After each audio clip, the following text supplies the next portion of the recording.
তো বৃত্তের চ্যাপ্টারের মার্কিং ভিডিওতে তোমাদের স্বাগতম। এই চ্যাপ্টারটা দেখে মনে হয় অনেক বেশি ছোট। কেতাবউদ্দিন স্যারের মাত্র ২ টা অনুশীলনী আছে। বাট অ্যাকচুয়ালি কিন্তু এখানে অনেকগুলো কনসেপ্ট আছে। বিশেষ করে বেসিক কনসেপ্ট অনেক বেশি আছে। আর বুয়েটে আসার মতো থিওরি কম হলেও বেসিক কনসেপ্ট কিন্তু অনেক বেশি। সো এখানে বেসিক এ কিন্তু অনেক বেশি জোরদার দেওয়া উচিত। আর বৃত্তের অনেকগুলা বেসিক কিন্তু কনিক্স চ্যাপ্টারে রিপিট হবে। সো বৃত্তেই কিন্তু এই জিনিসগুলা ভালোভাবে শিখে রাখবা। যাতে কনিক্সে ওই জিনিসগুলা তোমার কভার দেওয়া ইজি হয়ে যায়। সো আমি তো বলেই দিব যে কোন বেসিক গুলা তোমার উপর বেশি ফোকাস দেওয়া উচিত, সেটা তো বলেই দিব। তো চলো টপিক এনালাইসিস এ আগে যাই। তো এইখানে দেখো ১ম টপিকটা হলো তোমার বৃত্তের কেন্দ্র, তারপরে ব্যাসার্ধ, ক্ষেত্রফল নির্ণয়। সো আমরা বৃত্তের সমীকরণ থেকে এই জিনিসগুলো কিভাবে বের করি সেটা তোমার টপিক 1 এ আছে। তারপর বৃত্ত হবার শর্ত এটা আছে। বৃত্ত হবার শর্ত এটা তোমার এমসিকিউ এ প্রায় দেখা যায় আসে। বৃত্ত হওয়ার শর্তটা অনেক সময় হয় কি বৃত্তের ব্যাসার্ধ নেগেটিভ হয়ে যায়। তার মানে কি ওই বৃত্তটা হওয়া পসিবলই না। আবার অনেক সময় বৃত্ত না হয়ে উপবৃত্ত হয়ে গেছে। সো এই কনসেপ্টটা তোমরা মাথায় রাখিও। বিশেষ করে বৃত্তর ব্যাসার্ধ তোমার নেগেটিভ হয়ে গেছে কিনা কিংবা বৃত্তর ব্যাসার্ধ 0 হয়ে গেছে কিনা এই জিনিসটা তোমরা খেয়াল রাখবা। তারপরে তোমার বৃত্তের পরামিতিক সমীকরণ এটাও তোমার একটা বেসিক জিনিস, বৃত্তের পরামিতিক সম্পর্ক। সো এই প্রথম যে ৩ টা টপিক আছে এটা বিশেষ করে এমসিকিউ এ আসছে। আর এটা একদমই বেসিক জিনিস, ঠিক আছে? তারপর বৃত্তের কেন্দ্র দেওয়া আছে আর অন্য বিন্দু দেওয়া আছে। এটাও একটা বেসিক জিনিস। এটাও একটা বেসিক কনসেপ্ট। কিন্তু ইম্পোর্টেন্ট হইলো তোমার অক্ষকে স্পর্শ করলে বৃত্তের সমীকরণ। সো এই কনসেপ্টটা তোমার একটা বড় কোনো ম্যাথের সাথে লিঙ্ক করে দিবে।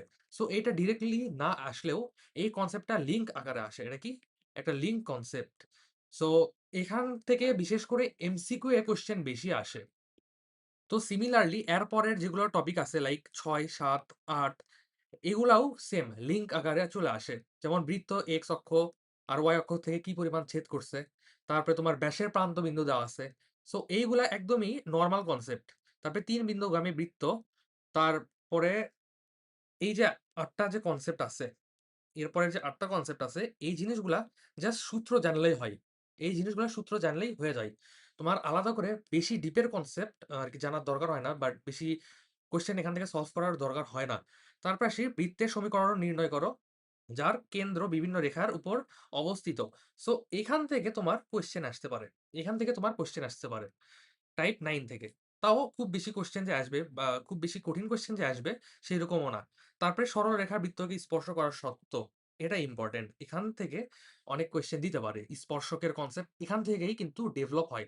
আর বৃত্ত অধ্যায়ে সবচাইতে ইম্পোর্টেন্ট কনসেপ্ট হলো তোমার স্পর্শক, ছেদক এই জিনিসগুলাই। তারপরে স্পর্শবিন্দু। সো এই জিনিসগুলো পারার জন্য এই টাইপ 10 টা পারা অনেক বেশি ইম্পোর্টেন্ট। তারপরে বৃত্তকে নির্দিষ্ট রেখায় স্পর্শ করলে বৃত্তের সমীকরণ, এটাও তোমার বেসিক মানে ইজি কনসেপ্ট। তারপরে দেখো কোন রেখার উপর লম্ব, সমান্তরাল বা অন্য শর্তযুক্ত বৃত্তের স্পর্শকের সমীকরণ। সো যেহেতু স্পর্শক আছে, এই স্পর্শক রিলেটেড কোয়েশ্চেন ইম্পর্টেন্ট আছে। তারপরে জ্যা, বৃত্তের জ্যায়ের কোয়েশ্চেন গুলো ইম্পর্টেন্ট আছে। তারপরে বৃত্তের জ্যা আছে, তার অন্তর্বিভক্তকারী বিন্দুর স্থানাঙ্ক দেওয়া থাকলে জ্যায়ের সমীকরণ। সো এই জ্যা রিলেটেড যেগুলো আছে, এই জ্যাগুলা ইম্পর্টেন্ট আছে। জ্যা, তারপরে বৃত্তের সাপেক্ষে বিন্দুর অবস্থান, এটা একদম ইজি কনসেপ্ট। এটা জাস্ট এমসিকিউ এ আসে টাইপ ১৫ টা। তারপরে বৃত্তের উপরস্থ বিন্দুতে স্পর্শক আর অভিলম্ব। সো এটাও ইম্পর্টেন্ট আছে। স্পর্শকের যে কনসেপ্টটা এখান থেকে লিঙ্ক করা থাকে। তারপরে বৃত্ত একটা সরলরেখার নির্দিষ্ট বিন্দুতে স্পর্শ করলে। সো এটাও তোমার রিটেনের জন্য মোটামুটি লাগে আরকি। তারপরে নির্দিষ্ট বিন্দুতে স্পর্শ করে। বৃত্তকে নির্দিষ্ট বিন্দুতে স্পর্শ করে। বৃত্তের বহিঃস্থ বিন্দু হতে বৃত্তের জ্যায়ের দৈর্ঘ্য। সো এই জিনিসটাও তোমার এমসিকিউ এর জন্য দরকার। টাইপ ১৮ টা। তারপরে দেখো বৃত্তের বহিঃস্থ বিন্দু থেকে অঙ্কিত স্পর্শকের সমীকরণ। সো এটা ইম্পোর্টেন্ট আছে।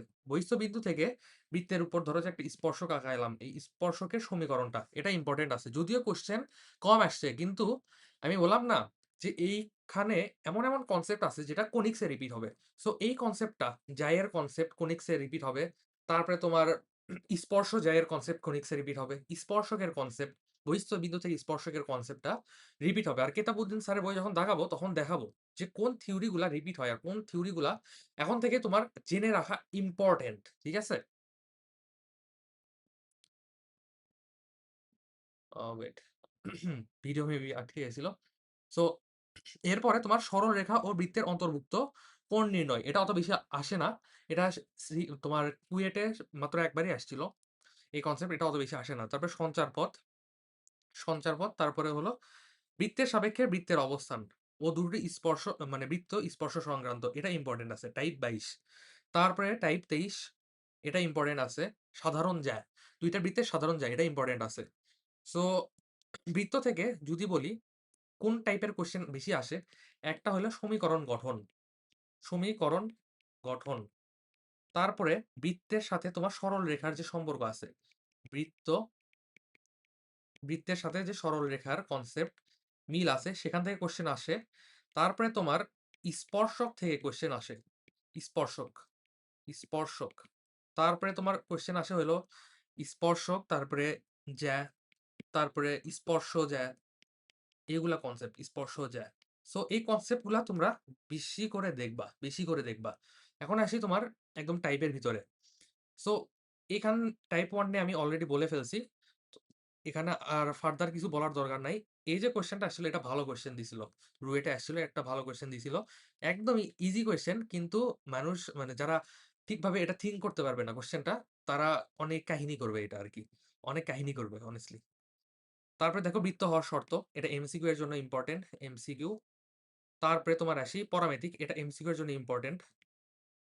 তারপরে আসি তোমার বৃত্তের কেন্দ্র দেয়া থাকলে ভিতরে কেন্দ্র দেওয়া আছে আর অন্য কোনো বিন্দু দিতে যাই। এটা একদম ইজি কনসেপ্ট। ইজি। এটা একদমই ইজি। সো এটা নিয়ে মাথা ঘামাইতেছি না। একদম ইজি। তারপরে অক্ষকে স্পর্শ করে। এটা মেইনলি আমরা ২ টা অ্যাপ্রোচে এটা করতে পারি। এক তোমার এই যে বীজগাণিতিক ওয়েতে, আরেকটা হলো চিত্র আঁকানো। আমি তোমাকে রিকমেন্ড করব চিত্র আঁকায়ে এই কোয়েশ্চেন গুলো সলভ করার। বইয়ে তোমার যদি চিত্র ছাড়াও দেয়, তারপরে তোমরা চিত্রটা ভিজুয়ালাইজ করে এই কোয়েশ্চেন গুলো সলভ করবা। চিত্র যদি ভিজুয়ালাইজ করে এই কোয়েশ্চেন গুলো সলভ করো, তোমার খাটনিটা অনেকাংশেই কমে যায়। সো এইখান থেকে যত পারো কোয়েশ্চেন সলভ করো। এখান থেকে কোয়েশ্চেন বেশি সলভ করবা। আর এখান থেকে তোমার যেকোনো ক্লাসের স্লাইডেই দেখবা এই টাইপ থেকে একটু বেশি কোয়েশ্চেন সলভ করাইতেছে। সো এখান থেকে কোয়েশ্চেনে একটু বেশি গুরুত্ব দিবা। এই জিনিসগুলো তোমরা চিত্র আঁকায়ে সলভ করবা। চিত্র সহ সলভ। চিত্র সহ সলভ করবা। টাইপ 5 টাইপ 5 টা একটু গুরুত্বপূর্ণ আছে। এটা চিত্র দিয়ে অনেক ইজিলি কোয়েশ্চেন সলভ করা যায়। তারপরে এক্স অক্ষ, ওয়াই অক্ষ থেকে কি পরিমাণ সেট করলো, এটাও তোমার লিঙ্কেজ টাইপের। এই টাইপ ৫, টাইপ ৬ এটা হলো লিঙ্কেজ কোয়েশ্চেন। সো এখান থেকে দেখো তোমার কি চাবে? এক্স অক্ষ আর ওয়াই অক্ষ থেকে কতটুকু অংশ ছেদ করছে। তারপরে আসি ব্রাশের প্রান্তবিন্দু। এটা সূত্র জানলেই হয়। সূত্র জানলেই পারা যায়। সূত্র জানলেই পারা যায়। জাস্ট এই কনসেপ্টটা জেনে রাখা লাগে। যে ধরো যে আমরা বৃত্তের উপরে ধরো যে একটা ত্রিভুজ আঁকাইছি যেটা সমকোণী। তাহলে এই ২ টা পয়েন্ট অলওয়েজ ব্যাসের প্রান্ত বিন্দুগামী হবে। সো এই চ্যাপ্টারটা ভালো পারার আরেকটা টুল হইলো তোমার 9-10 এ যেগুলো উপপাদ্য পড়ছো না? অনেকে তো উপপাদ্য মানে ভুলে খাইছো। সো 9-10 এর যেগুলো উপপাদ্য আছে, ওই উপপাদ্যগুলো আরেকবার রিকল করবা।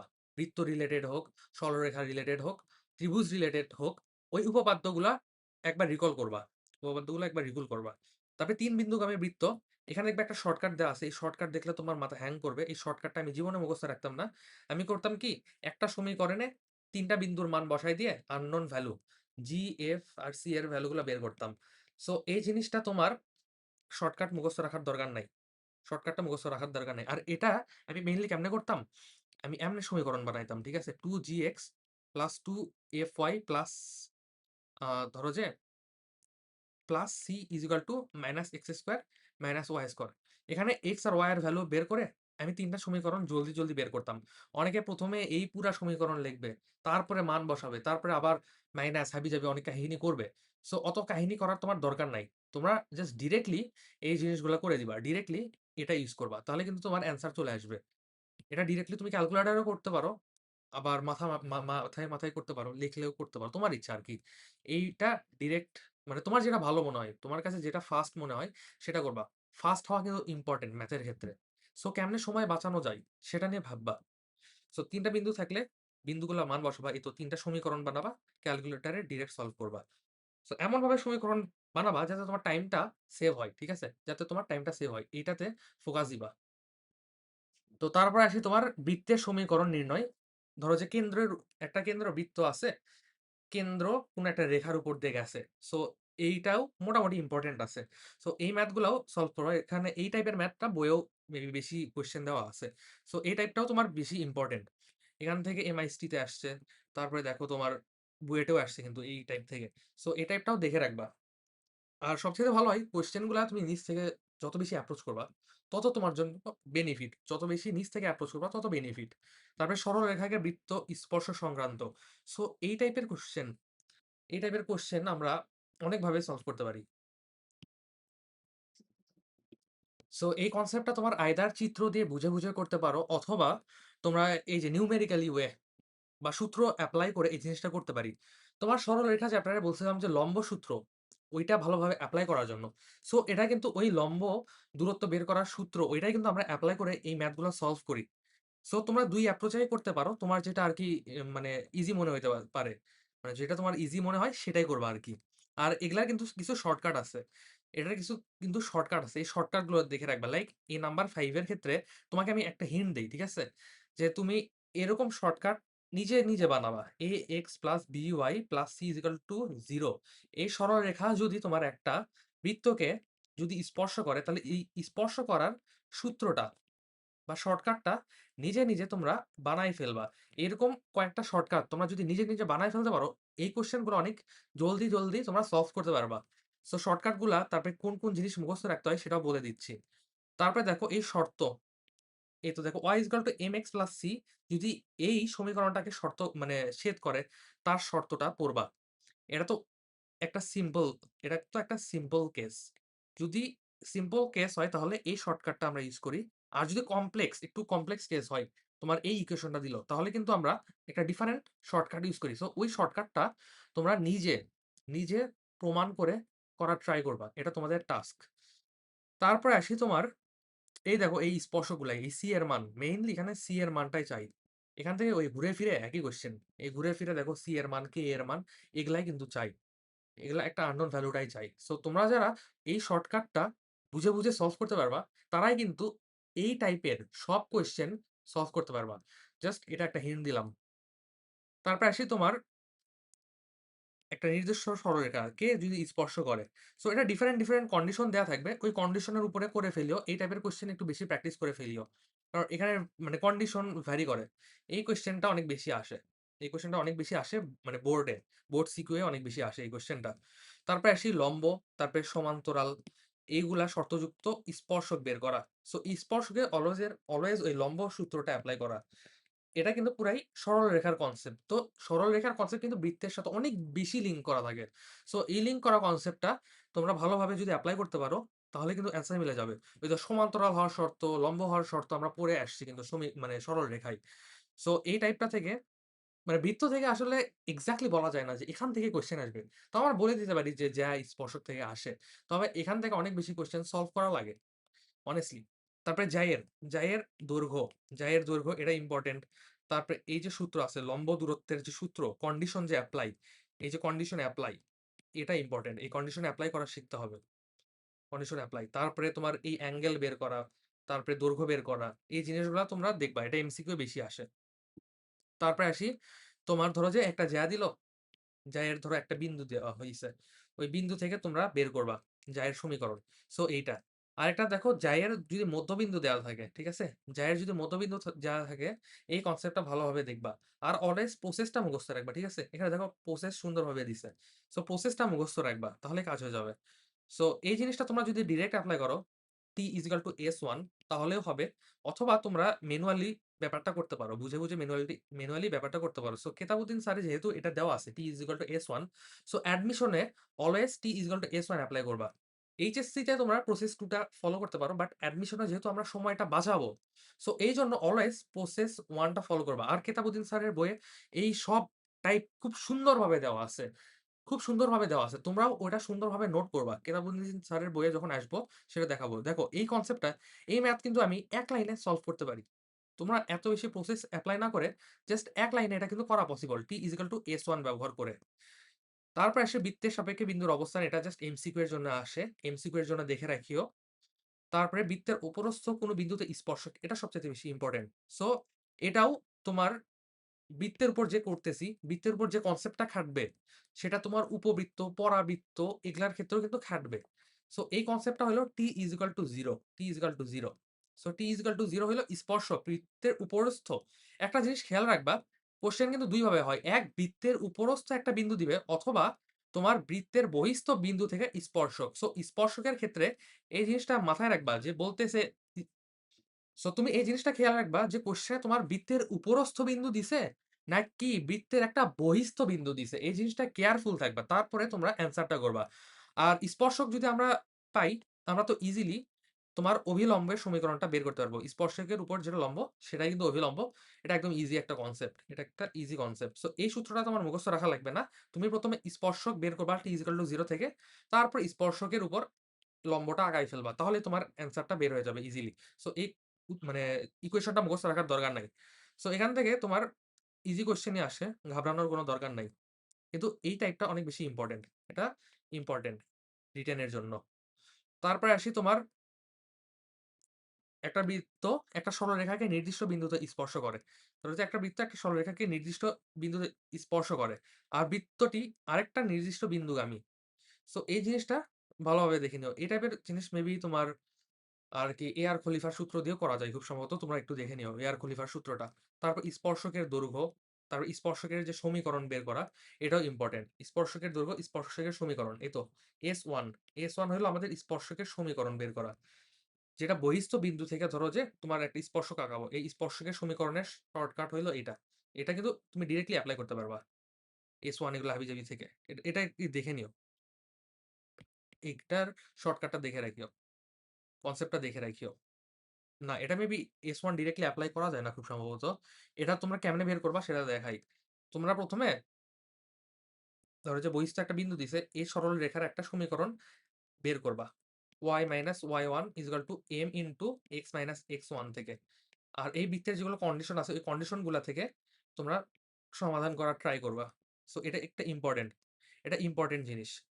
বৃত্তের সমীকরণ বের করাটা ইম্পোর্টেন্ট। তারপরে এই স্পর্শকের সমীকরণটা, এই স্পর্শকের সমীকরণটা বের করার ট্রাই করবা। তারপরে এই তো এখানে বলতে চলে আসছে যে বহিঃস্থ বিন্দু থেকে অঙ্কিত স্পর্শকের সমীকরণ। সো এই জিনিসটা তোমার এমসিকিউ এ আসে। আর তোমাকে যদি বলে তোমাকে যদি বলে যে ওই সমীকরণটা স্পর্শকের সমীকরণ তাহলে আমরা কিন্তু এই সূত্রটা এপ্লাই করি। সূত্রটা এপ্লাই করে এই কন্ডিশনটা বসায় দেই যে ওই যে লম্ব দূরত্ব, একটা সরল রেখার যে লম্ব দূরত্ব হবে সেটাই কিন্তু তোমার ব্যাসার্ধের পরিমাণ। সো এই কনসেপ্টটা থেকে অনেক বেশি ম্যাথ চলে আসতে পারে। এখান থেকে কিন্তু ম্যাথ চলে আসতে পারে রিটেন এ। তারপর অন্তর্ভুক্ত কোণ এটা অত বেশি ইম্পোর্টেন্ট না। তারপরে সঞ্চারপথ। সঞ্চারপথ এটাও অত বেশি ইম্পোর্টেন্ট না। যেটা আছে সেটা অনেক মানে ইজি একটা কোয়েশ্চেন এই 0-1। তারপরে আসি এইটা স্পর্শ করার শর্তগুলা। বহিঃস্থ মানে বহিঃস্পর্শ, অন্তঃস্পর্শ এখান থেকে বুয়েটে কোয়েশ্চেন আসে। এখান থেকে বুয়েটে কোয়েশ্চেন আসে। সো এখান থেকে কি পড়বা? এই যে শর্তগুলা আছে, শর্তগুলা দেওয়া আছে, এই শর্তগুলা পড়বা। তার উপর তোমার যে স্পর্শ বিন্দু আছে, এই স্পর্শ বিন্দু বের করা শিখবা। স্পর্শ বিন্দু এটা অন্তর্বিভক্ত আমরা পড়ছি না? বলছিলাম যে অন্তর্বিভক্তর কোয়েশ্চেন মানে থিওরিটা তোমার বৃত্ততে কিংবা অন্যান্য ফিল্ডে কনিক্সে আমাদের কি হবে? রিপিট হবে। সো এই বিন্দুটা কি হইছে? তোমার ক্ষেত্রে ২ টা তোমার কি আছে? ২ টা তোমার কেন্দ্র আছে। সো তোমাদের এটা কি করছে? অন্ত আ বহিঃস্পর্শ করছে, বহিঃস্পর্শ করছে। সো বহিঃস্পর্শের এই বিন্দুটা চাইতে পারে। স্পর্শ বিন্দুটা। সো এটা কিন্তু আমরা অন্তর্বিভক্তির সূত্র থেকে বের করতে পারি। আবার বহিঃস্পর্শের ক্ষেত্রে আমরা কিন্তু মানে বহির্বিভক্তি থেকে আমরা কিন্তু বিন্দুটা বের করতে পারি। এই বিন্দুটা বের করতে পারি। সো তোমার যেটা ভালো মনে হয় সেটা ইউস করবা। মানে একটাই তো সূত্র। যাই হোক। তারপরে সমীকরণ চাবে। এই যে সমীকরণটা আছে, এই সমীকরণটাও কিন্তু চাবে। এই সমীকরণটা চাবে। সো এই জিনিসগুলো ভালোভাবে দেখে রাখবা। তারপরে এই যে একটা সূত্র আছে না? এই সূত্রটা ইম্পোর্টেন্ট। এই সূত্র থেকে বুয়েটে কোয়েশ্চেন আসছিল। তোমার ধরো যে ২ টা বৃত্ত আছে। এই যে কমন যে পয়েন্ট আছে, এই যে এই এতটুকুর দৈর্ঘ্য, এটা তোমরা শিখে রাখবা। কারণ এটা ইউস করে আমরা আরো কমপ্লেক্স প্রবলেম সলভ করতে পারি। সো এখানে তোমার অ্যাডমিশনে কম কোয়েশ্চেন আসলেও তোমরা কিন্তু এখান থেকে ভালোভাবে কোয়েশ্চেন সলভ করে নিবা কেতাবউদ্দিন স্যারের বই থেকে। সো অ্যাডমিশনে বৃত্ত চ্যাপ্টার থেকে কেন জানি একটু কোয়েশ্চেন কম দিলেও কেতাবউদ্দিন স্যারের বই থেকে ভালোভাবে ম্যাথটা সলভ করবা। আমি দাগায় দিয়ে রাখছি অলরেডি। সো ওইগুলা দেখে নিবা। এই জিনিসটা তোমার বিশেষ করে এইচএসসি তে অনেক বেশিও আসে। তারপরে তোমার মৌলিক অক্ষ। মৌলিক অক্ষ S1 - S2 = 0 এই মৌলিক অক্ষ এটা ভালোভাবে শিখে রাখবা। এই মৌলিক অক্ষই কিন্তু এই কনসেপ্টটা ইউস করেই কিন্তু আমরা বহিঃস্পর্শ যখন করে এই যে সরল রেখা, এই সরল রেখার সমীকরণ পাই। তারপরে এই সমীকরণটা পাই, সাধারণ জ্যা পাই। ঠিক আছে? সাধারণ জ্যা পাই। তারপরে তোমার স্পর্শকের সমীকরণ পাই। সো এই মৌলিক অক্ষ ইম্পোর্টেন্ট। মৌলিক অক্ষরটা ইম্পোর্টেন্ট। তাহলে এই চ্যাপ্টারটা তোমার এতটুকুই। পোলার সমীকরণ, পোলার সমীকরণটা দেখে রাখতে পারো। এটা এমসিকিউ অনেক বেশি আসবে। বিশেষ করে ভার্সিটির পোলার, ভার্সিটিতে অনেক বেশি আসবে। সো বৃত্ত চ্যাপ্টারটা এতটুকুই। তোমার প্র্যাকটিস প্রবলেমগুলো ভালোভাবে সলভ করে নিও। আর তোমার কেতাবুদ্দিন স্যারের ম্যাথে তোমার ৮০। সো এগুলা করলেই কিন্তু তোমার মেক্সিমাম কেতাবুদ্দিন স্যারের বইয়ের ম্যাথগুলা সলভ হয়ে যায়। তারপরও যারা একদম নিউবি আছো, তারা কিন্তু কেতাবুদ্দিন স্যারের বই ডেডিকেটেডলি সলভ করবা। আর যারা শুধুমাত্র মানে অ্যাডমিশন অ্যাসপিরেন্ট, তোমাদের সামনেই যে যদি এক্সাম থাকে কিংবা তোমরা অ্যাডমিশন ফেজে ঢুকে পড়ছো, তারা শুধুমাত্র ওই কোয়েশ্চেন ব্যাংক করে ওই প্র্যাকটিস প্রবলেমগুলো সলভ করবা। আলাদা করে কোনো কিছু করার দরকার নাই। তোমরা জাস্ট ক্লাসের যেগুলো স্লাইডের ম্যাথ আছে, ওইগুলাই ভালোভাবে বারবার সলভ করতে থাকবা। আর এখন আসি তোমার কেতাবুদ্দিন স্যারের বইয়ে। সো এখানে বৃত্ত চ্যাপ্টারে যাই। বৃত্ত চ্যাপ্টার বের করে নেই।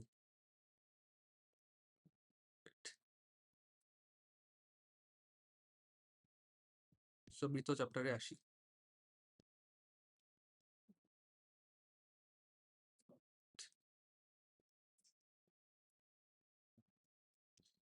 এই তো তোমার বৃত্ত চ্যাপ্টারটা চলে আসছে। বৃত্ত চ্যাপ্টারটা চলে আসছে। সো একদম শুরুর পেজে যাই। এখান থেকে কোন কনসেপ্ট গুলা তোমরা বেশি ফোকাস দিবা সেটা দেখাই। সো এটা তো আমাদের নরমাল সূত্র। এটা নরমাল সূত্র আমরা জানি। তোমার যে জিনিসটা বেশি গুরুত্ব সহকারে দেখবা সেটা হইলো এই তো এই সূত্রটা তোমরা মানে অলরেডি দেখছো যে ব্যাসের বিন্দুগামী দেয়া থাকলে ব্যাসের যদি প্রান্ত দেওয়া থাকে সেই সূত্র। আর ইম্পর্টেন্ট হলো এটা, একটা বৃত্ত আর একটা সরলরেখার ছেদবিন্দু দিয়ে যায় এরকম একটা মানে সমীকরণ। সো এই জিনিসটা ভালোভাবে দেখবা। এই জিনিসটা অনেক বেশি ইম্পর্টেন্ট। এই জিনিসটা অনেক বেশি ইম্পর্টেন্ট। অনেক, অনেক বেশি ইম্পর্টেন্ট। ঠিক আছে? এই উদাহরণগুলো ভালোভাবে সলভ করবা। সো এই কনসেপ্টটা মেক্সিমাম স্টুডেন্টই এড়িয়ে চলে। বাট এই কনসেপ্টটা অনেক বেশি ইম্পর্টেন্ট। এই কনসেপ্টটা অনেক বেশি ইম্পর্টেন্ট। সো এই কনসেপ্টটা ভালোভাবে দেখবা। আর এই কনসেপ্টের যেগুলো ম্যাথ আছে সেগুলো ভালোভাবে দেখবা। এটাকে এআর খলিফার সূত্রও বলা হয়। সো এটা এপ্লাই করিও ভালোভাবে। তাহলে কিন্তু অনেক কমপ্লেক্স প্রবলেম কিন্তু অনেক ইজিলি সলভ হয়ে যায়। সো এআর খলিফা ভালোভাবে শিখে রাখবা। এটা রিকমান্ডেড। কারণ একটা ম্যাথ দেখবা যে পড়তে ১ পেজ লাগতেছে। এআর খলিফার সূত্র এপ্লাই করলে ৩ লাইন লাগবে। সো এই জিনিসটা ভালোভাবে শিখে রাখবা। তারপরে তোমার এই তো অন্তঃস্পর্শ বহিঃস্পর্শর কনসেপ্ট এখানেই দেওয়া আছে। অন্তঃস্পর্শ বহিঃস্পর্শর কনসেপ্ট গুলা ভালোভাবে শিখে রাখবা। ভালোভাবে শিখে রাখবা। তারপরে পোলার স্থানাঙ্কের কনভার্সনটা, এটাও ইম্পোর্টেন্ট এমসিকিউ এর জন্য। পোলার স্থানাঙ্কের যে কনভার্সনটা, এটাও ইম্পোর্টেন্ট। আমি যেটা এই কালারে দাগায় দিতেছি, এটারে কি বলে? Violet colour. সো এইটা ভালোভাবে দেখে রাখবা। তারপর এখানে প্রশ্নমালাই যাই। প্রশ্নমালায় আমি অলরেডি দাগাই ফেলছি। কোন, কোন কোয়েশ্চেন বেশি ফোকাস দিবা। বিশেষ করে তোমরা ১ম এ তো সব কোয়েশ্চেন সলভ করবাই। যারা একদমই নতুন আছো, সব কোয়েশ্চেন সলভ করবাই। তারপরে এইগুলা দাগানো কোয়েশ্চেন গুলা একটু বেশি জোর দিয়ে সলভ করবা। আমি করতাম কি একটা অনুশীলনেই ৪ থেকে ৫ বার সলভ করতাম। এই কারণে কোয়েশ্চেন সলভিং স্পিডটা আমার বাড়তো। অনেকে ভাবো ভাই একটা অনুশীলনী একবার করার পরে আর বিরক্ত লাগে। ওইসব স্টুডেন্টের দেখা যায় যে একটা কোয়েশ্চেন করতে ১০ মিনিট লাগে সময়। কিন্তু যে স্টুডেন্টটা ৪ থেকে ৫ বার একটা কোয়েশ্চেন সলভ করে, তার কোয়েশ্চেন সলভিং স্পিডটা কিন্তু অনেক ফাস্ট হয়। তুমি এইচএসসি তে হয়তো একটা কোয়েশ্চেন সলভ করার জন্য ১০ মিনিট পাবা। অ্যাডমিশনে টেকনিক্যালি তোমরা ১.৫ থেকে ২ মিনিট পাবা। সো ১.৫ থেকে ২ মিনিটের মধ্যে একটা কোয়েশ্চেন কেমনে সলভ করবা, সেটার একটা চর্চা তোমাদের করা উচিত। সো কোয়েশ্চেন গুলা অনেক ফাস্ট করার ট্রাই করবা। অনেক ফাস্ট করার ট্রাই করবা।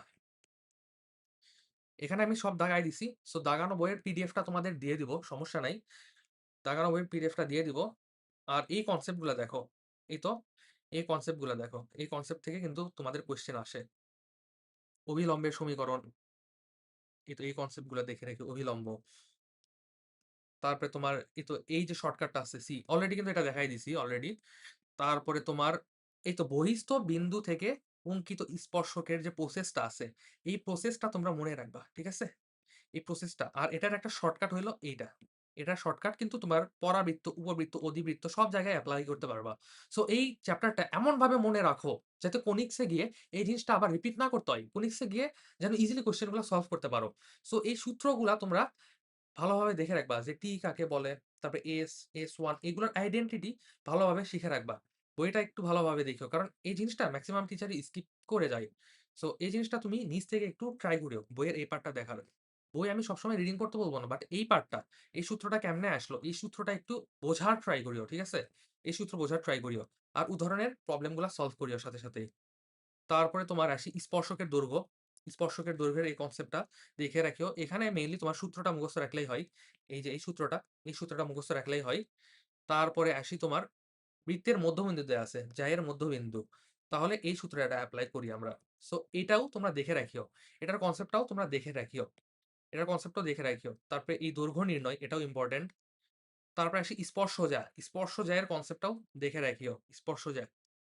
স্পর্শজ্যা। এই কনসেপ্টটাও তোমরা ভালোভাবে দেখে রাখিও স্পর্শজ্যা। তারপরে তোমাদের সাধারণ জ্যায়ের কনসেপ্ট। সাধারণের জ্যা। এই সাধারণ জ্যায়ের কনসেপ্টটা দেখে রাখবা। S1 - S2 সাধারণ জ্যা। তোমাদের যে মৌলিক অক্ষ মানে দেখাইছিলাম, এটাই কিন্তু এই সাধারণ জ্যা। মৌলিক অক্ষ অনেক জায়গায় অনেক আইডেন্টিটি। কখনো স্পর্শ, কখনো সাধারণ জ্যা। সো মৌলিক অক্ষটা বেশি ইউজ করবা। তারপরে তোমার এগুলা অনুশীলনীতে যেগুলো কোয়েশ্চেন দাগায় দিছি, এগুলো সলভ করবা ভালোভাবে। যত বেশি কোয়েশ্চেন সলভ করবা, তত বেশি তোমার থিওরিটা ডেভেলপ হবে। আর কনসেপ্ট বুকটা ভালোভাবে পড়ে রাখিও। কনসেপ্ট বুকটা ভালোভাবে পড়ে রাখিও কোয়েশ্চেন ব্যাংকের পাশাপাশি। আর যত বেশি অনুশীলনী সলভ করবা, তোমার কিন্তু সলভিং স্পিডটা বাড়বে। সলভিং স্পিড বাড়া কিন্তু অনেক বেশি ইম্পোর্টেন্ট। সো এটাই হলো তোমাদের এরিয়া মার্কিং। এখানে স্পেসিফিকলি বললে এই স্পর্শক, তারপরে জ্যা, সমীকরণ, তারপরে বৃত্তের সমীকরণ বের করা, এগুলা জিনিসই ইম্পোর্টেন্ট। সো আজকে এতটুকুই।